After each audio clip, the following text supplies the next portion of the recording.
Hi, guys, and welcome back to ADHD TV Reacts. This one is going to be just a little bit different. This one's going to be a walk and talk type situation about some theories that I've heard and read dead, things that I believe and things that I don't believe. I want to start off with some of the rap theories. Um, I believe a few people have pointed fingers at Abigail. Um,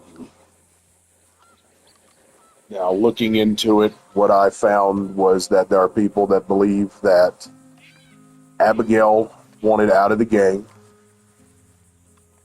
She saw, especially after Blackwater, that things were getting hectic. John had just got shot, and she wanted out.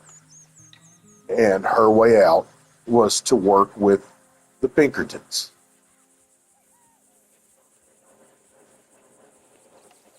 Now, whether she did or not, I think a lot of people that look at her like this do so because Abigail at the beginning of the game and some points throughout is kind of hard to like.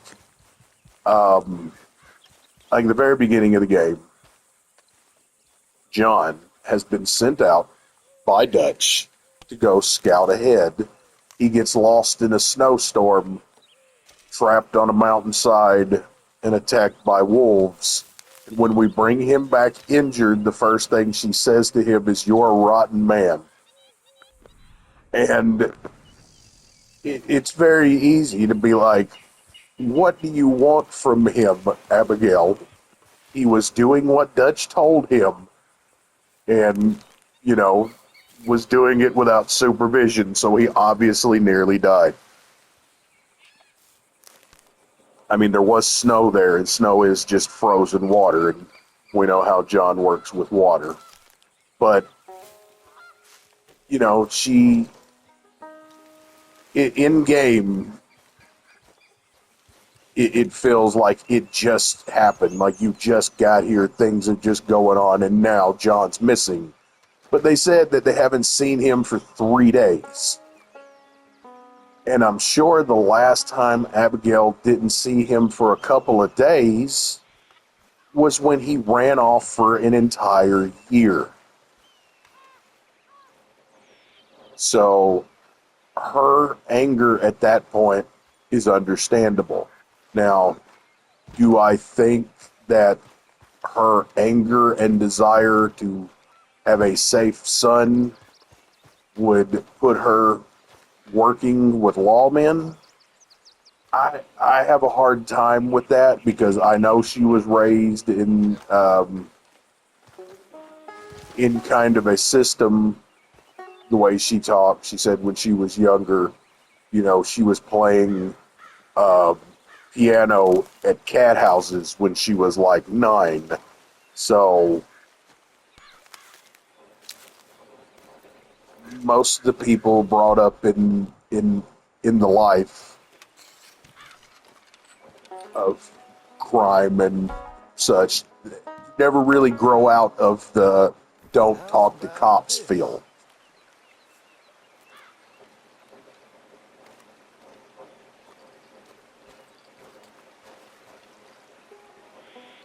But I can definitely see why it's a plausible theory because, you know, they talk about when Arthur and Jack goes fishing. Well, Abigail wants you to take him fishing, so you go fishing. Abigail knows where you are. Now, would Abigail tell police Pinkertons who have already shot her husband and who have a bounty on Arthur's head? Would she really trust them enough to send her son there. And I have heard that she indeed sent her son there knowing that Arthur would be restrained and no actual violence would occur because Arthur is, respectful of a child. So, like I said, I believe that it's plausible. I believe she has some desire and wants to leave the gang, and I believe it's pretty early on when you hear her expressing verbally concerns with Hosea over Dutch. Excuse me.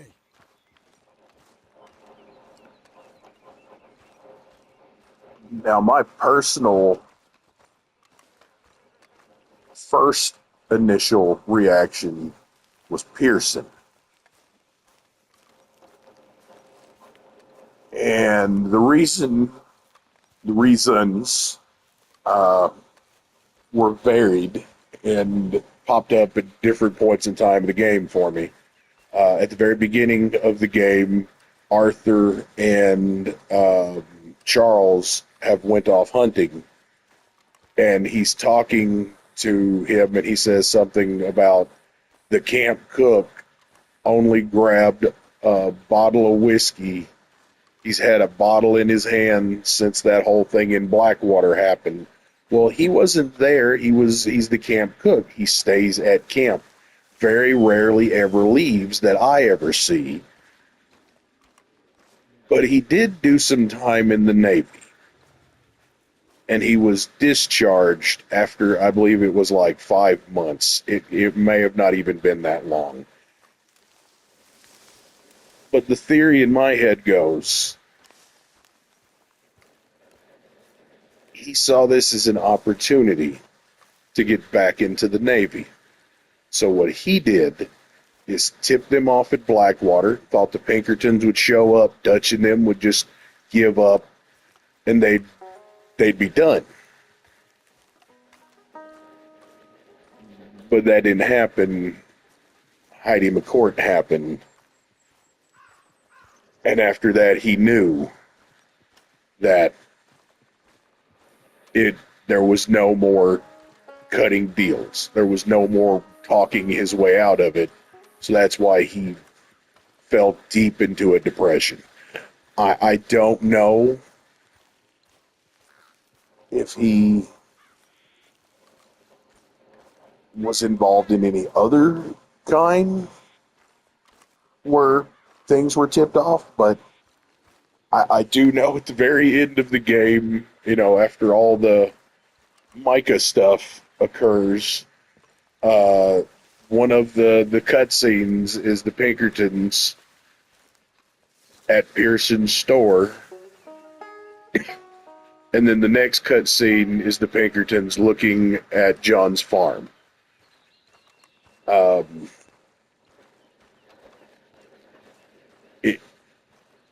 I have played where I did not go to the store and see Pearson until after the end credits, so potentially, it has absolutely nothing to do with it, because in the end credits it also shows you like Mary Beth and Tilly, and I don't think they were,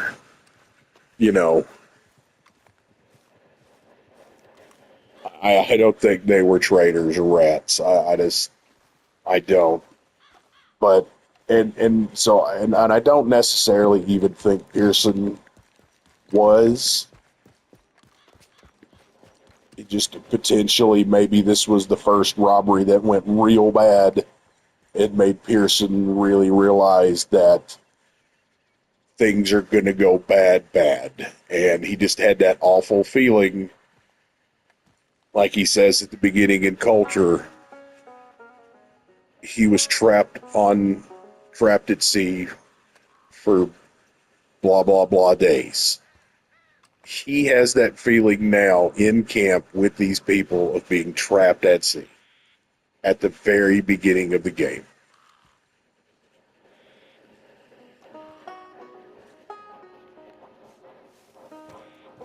But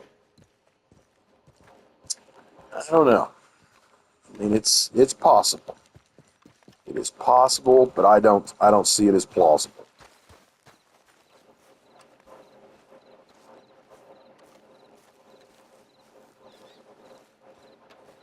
But one guy, I think he may have been a rat, but not necessarily for the Pinkertons. I believe that for one member of the gang, a lot of the stuff that happened with him was planned. I think he was told where to go, told how to make the connections.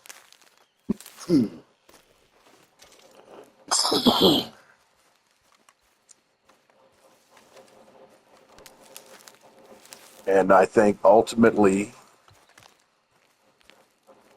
Micah wasn't just a rat for the Pinkertons. I don't even believe he was involved with the Pinkertons himself anyway until much later in the game. I believe Micah was originally an O'Driscoll.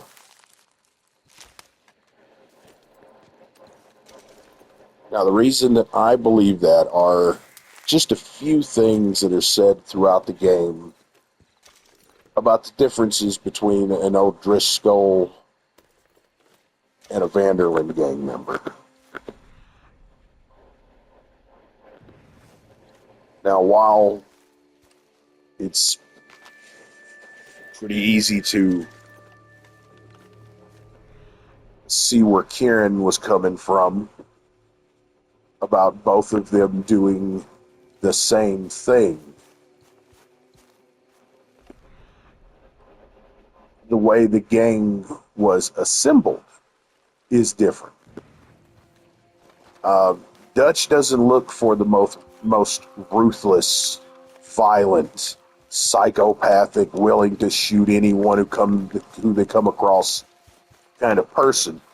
Dutch wants somebody who thinks they're doing good and thinks that Dutch is out to help them be better. Dutch is looking for someone who needs to be led,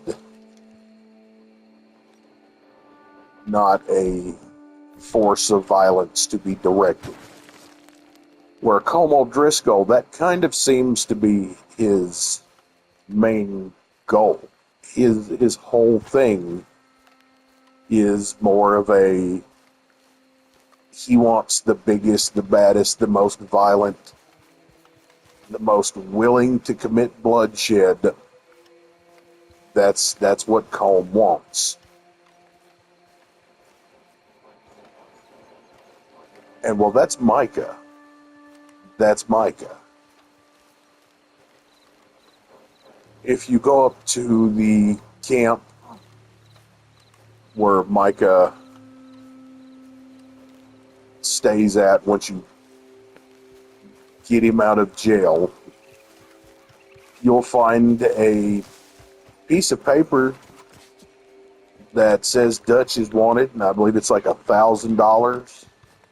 It's not a terribly large amount for the stuff Dutch has done. So it definitely leads me to believe that it is a way earlier wanted poster. Well, the thing is, you don't get the picture of Dutch on that wanted poster. You just get the little strip at the bottom with the name and how much he's wanted for. And it got me thinking, why would someone remove the picture but keep the thing? And I think that Micah had the picture of Dutch because Calm give it to him to help him find him. Calm may have even sent the men in to attack Dutch to sell the gold so that Micah could jump in, or Cole may have literally just told him, go wait and head out. It's Dutch. He's eventually going to cause a problem somewhere. And however it happened, Micah was there. Micah saved him. And because Dutch is an absolute narcissist, he immediately fell in love with the man who saved the person who meant the most to him. Him.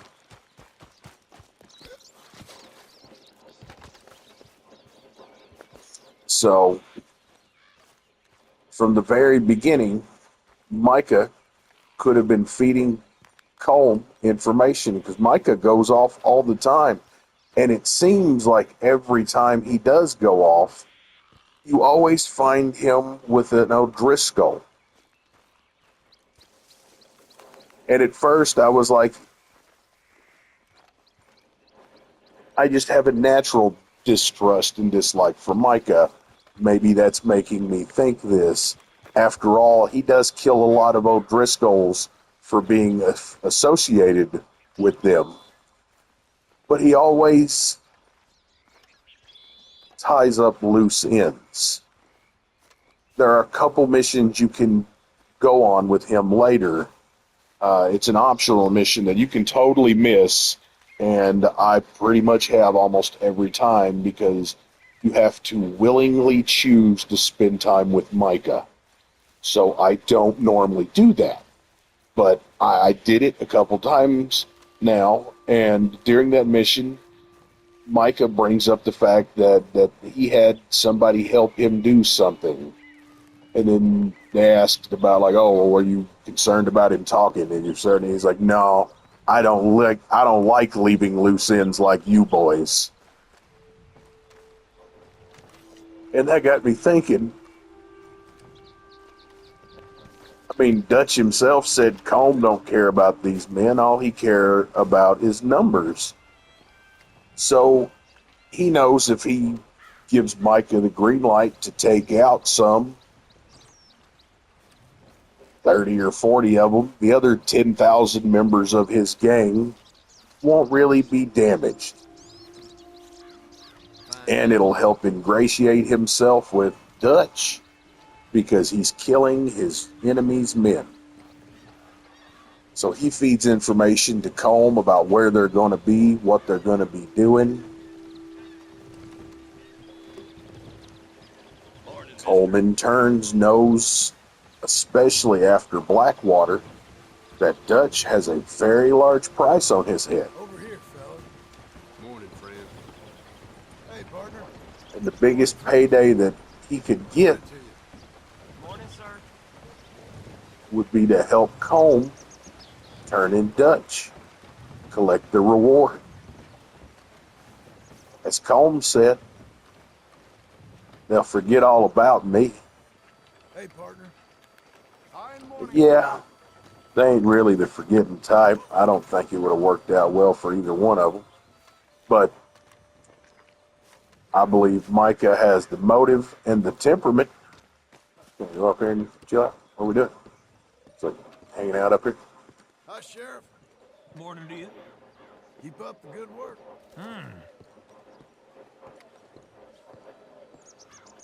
But yeah, I believe that as the story progresses and you get to the point where Warma has happened and Colm is no longer shuffling about this mortal coil, that Micah then decides to turn to the Pinkertons himself. The middleman is no longer there, and he's got no other options. Any loyalty or belief that he had in Dutch at this point is completely blown out of the water because he can clearly see that Dutch has lost his marbles. And he's a survivor. And he knows trying to ride this out with the Vanderlyn gang is not going to work. So he starts bolstering his numbers before he completely cuts and run, gets stuff going, gets some people, starts his own gang the second he walks away, and even gets the Blackwater money. Now, I don't know if Dutch was actually involved in him getting the Blackwater money. When you show up at the end of the game, Micah says something about all kinds of folks making social calls today, kind of insinuating that Dutch just showed up today. And I don't think Dutch would have showed up with a chest of money and handed it over to Micah and then just walked out. I don't know that Dutch even knew the money was there, because he just leaves it. Now, sure, in Red Dead Redemption 1, Dutch has slipped into absolute madness. Money doesn't really seem to be a concern for him, nor Tahiti. Mangoes right out the window. But Micah seemed to have all the motive in the world, come out of nowhere, fell right in, got into Dutch's ear, pushed him to do every awful thing that he ever wanted to do.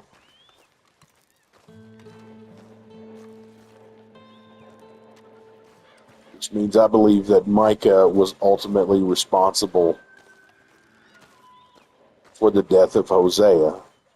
I believe he fed information to Combe. Combe fed information to the Pinkertons.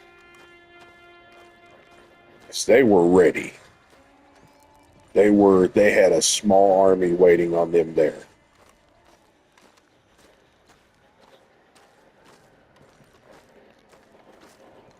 Now again, it may just be because I absolutely despise Micah. Whenever he's on the screen, I just want to shoot him right there.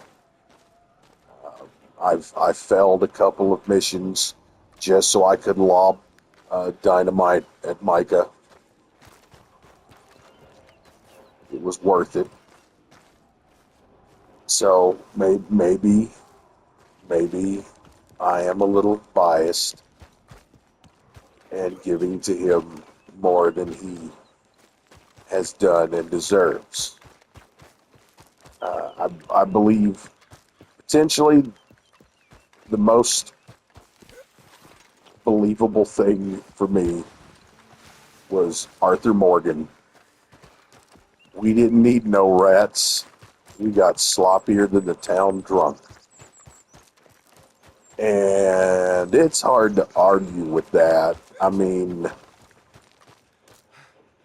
Dutch was a raving lunatic causing issues left and right. Blackwater was an absolute mess. Oh, hey, Steve. Blackwater was just awful. And going through the journal, you can clearly see that him and Hosea, Arthur and Hosea, they had a plan. And not this kooky one where, you rob a boat and then escape to...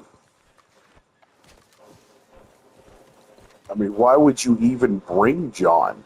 I don't understand, but I think it was kind of odd that it seemed like the Blackwater idea came from Micah.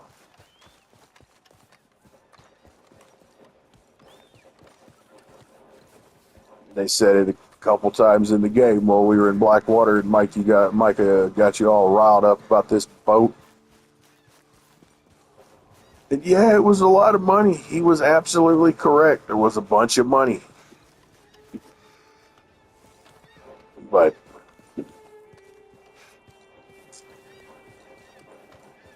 maybe Micah had ulterior motives.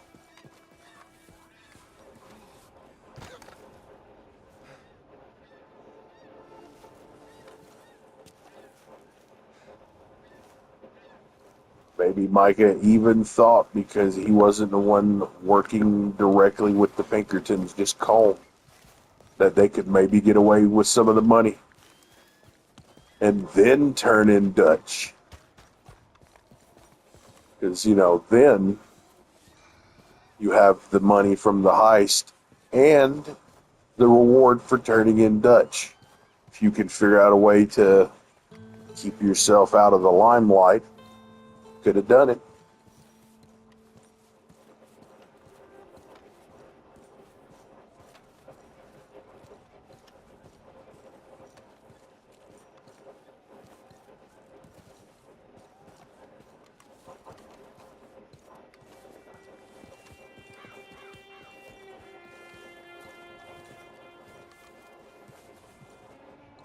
I always like these places. I like to go walking as John. Just kind of get off the horse, get away from places.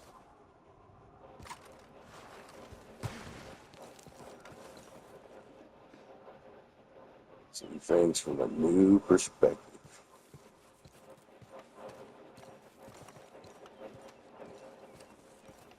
One theory that I've seen was Treylany. Treylany is the strange man. And I don't believe that. If Treylany was the strange man, maybe he's a shapeshifter, but he just really liked top hats. In that case, so was Pearson, because he wore a top hat on occasion too. He just didn't have a mustache. So I guess it's mustache and top hat specific. No, I don't. I don't believe that the strange man is Treylany.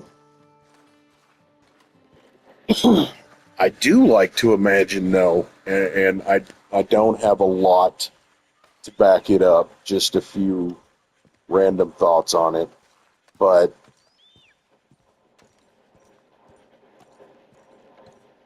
Treylany, well, he's kind of a funny Englishman, and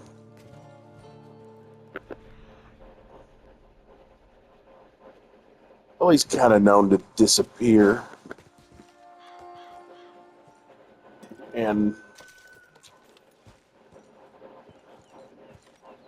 well, he lives multiple lives. He's a con man.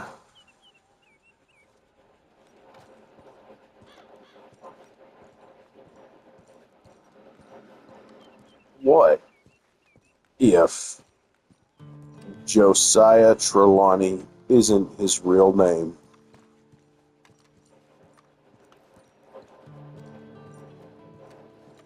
What if that was the name he took after coming to America and ditching his friend?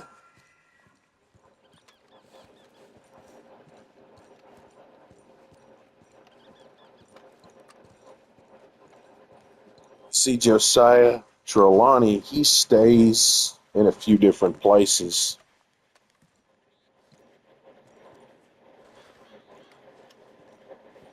You find him at Rhodes. He has a caravan where he's living there. Well, you find him in Saint Denis as well. It's got a family there, actually. Well, you also see him in Blackwater. And you also see something else in those locations. You see a very distraught man wandering around, asking you if you've seen his funny English friend. Gavin? Gavin? Gavin! Well, what if Gavin came to America with his friend,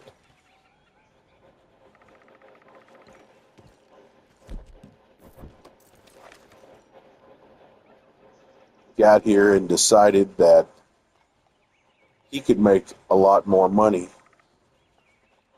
without his socially awkward, very clingy, and obsessive friend. Josiah is not a murderer, but he is a con man. So one day he slips away, changes his name, his identity, and leaves. Moves to Rhodes. Well, Gavin's friend, I believe it's Nigel. Nigel hears about a man that bears a striking resemblance to his funny English friend. So then he begins walking up and down the city of Rhodes, calling for Gavin. And Josiah picks a spot on the other side of town, as far away as he can get from him. When you go to Saint Denis, you'll find Nigel walking around, looking for Gavin. And on the other side of town, you'll find Treylany and his family.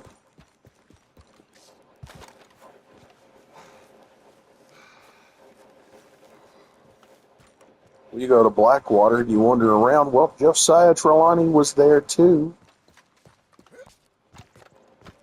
He's how you knew Sean was there.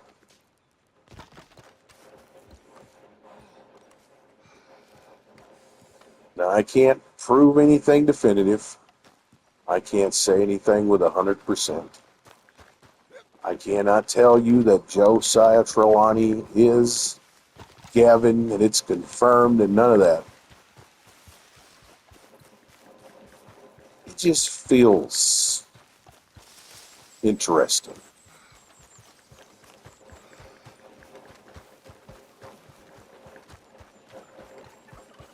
I do think the strange man thing with him is just specifically about the top hat. I think it's the top hat and the mustache, and that's it. Like, I think that's.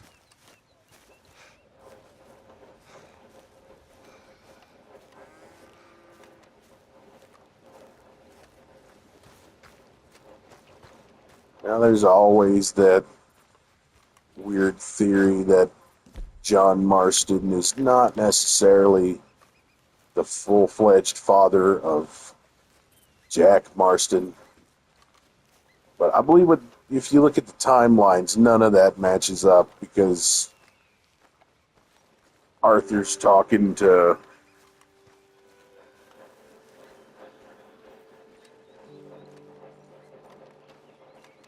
Squala at the beginning of the game. He says something about the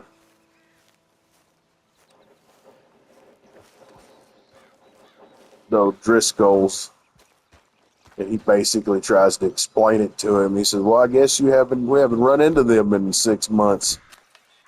In around 6 months, they've been up this way." So it lets me to believe that Javier may have not even been a part of the game till about 6 months ago. So unless Abigail cheated on John with him without him being in the game, and then randomly later. Get out of here. Hey, mister. Beautiful animal. Behind you, partner. Be a bear over here. So I don't think the timelines work out. At the most, I would say that it could be potentially Arthur's. There was the discussions about how, that was coming from Dutch though, that they all, knew Abigail in that way, but only John married her. But again, there's no way to know if these timelines are here or not there.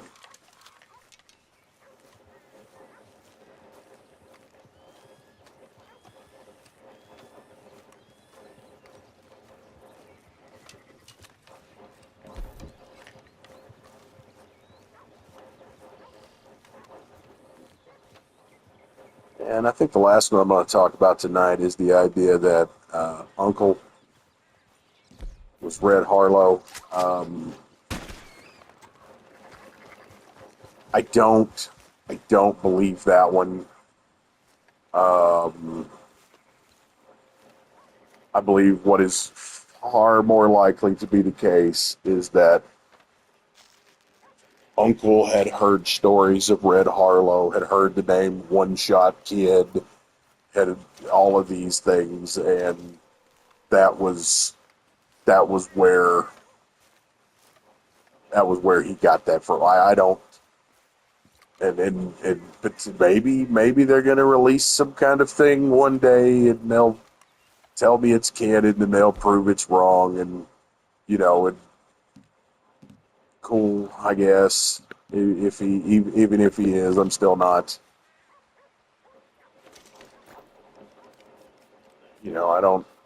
I don't need him to be Red Harlow. If it is, as someone said, it's kind of awful on that end because it's like he's supposed to be super badass, dangerous kind of guy, and he just turns into a dude that lounges about and doesn't really contribute much. Never seen him going into the box around camp in either way. Like I have seen Bill wander over to the box, open it up, do some bull crap, and then check the ledger, and he's not donated anything.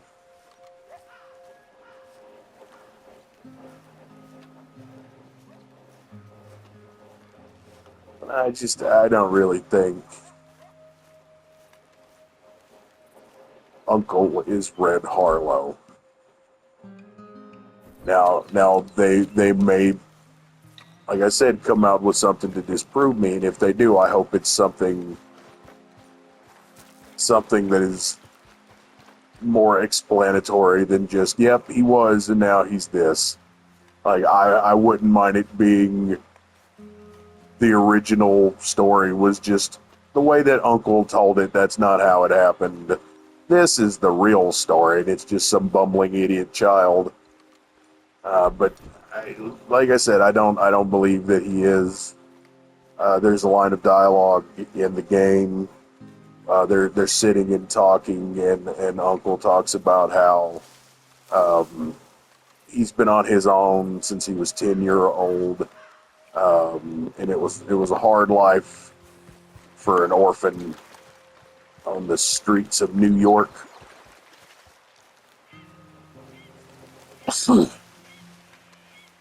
Again, he could be lying. Uncle is not necessarily the most honest of men. That's why one of my favorite quotes in the game comes from Uncle and Charles, when Uncle looks at Charles and goes, "Come on, Charles, have I ever lied to you?" Charles goes, "I hardly even know you." But Uncle takes that as that's a good thing. It's like, oh yeah, no, that's see, but I haven't lied to him. But I don't think he's Red Harlow. I don't think that idea even adds anything enough to the game to matter. And that's kind of what I think a good theory does. It doesn't need it shouldn't be something that's so crazy and outlandish that it becomes its own thing, or like it should help explain some part of the game that isn't fully explained in game. And I don't think games are always the best when their first thought seems to be spoon feed you every bit of information. Some things should be open to interpretation. So those are just some of the theories that I have about Red Dead Redemption. Probably going to do some more videos kind of like this about Red Dead Redemption and other games that I've been playing. I'm just going to do kind of casual walk-arounds, not trying to get anything specific done in game or do much. Just enjoy the game and the scenery and talk about some of the stuff I like about it. So if you have any theories of the game and would like to comment about them, just drop it down below. If you did like the video, leave a like. If you do really like the video, subscribe, maybe share it with somebody else. If you think I'm wrong, tell me I'm wrong. Tell me how I'm wrong. If you have something that can tell me that I'm factually incorrect and there's no way for what I'm saying to be true, then great. I can knock that theory out and be done with it. I hold on to nothing when it comes to just thought ideas. But again, thank you for watching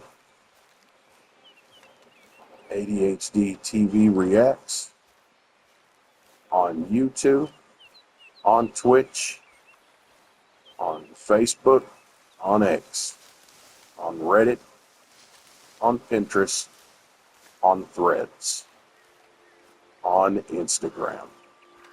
If you can find a platform that I'm not on, let me know and I will join it immediately. This is ADHD TV Reacts, signing off.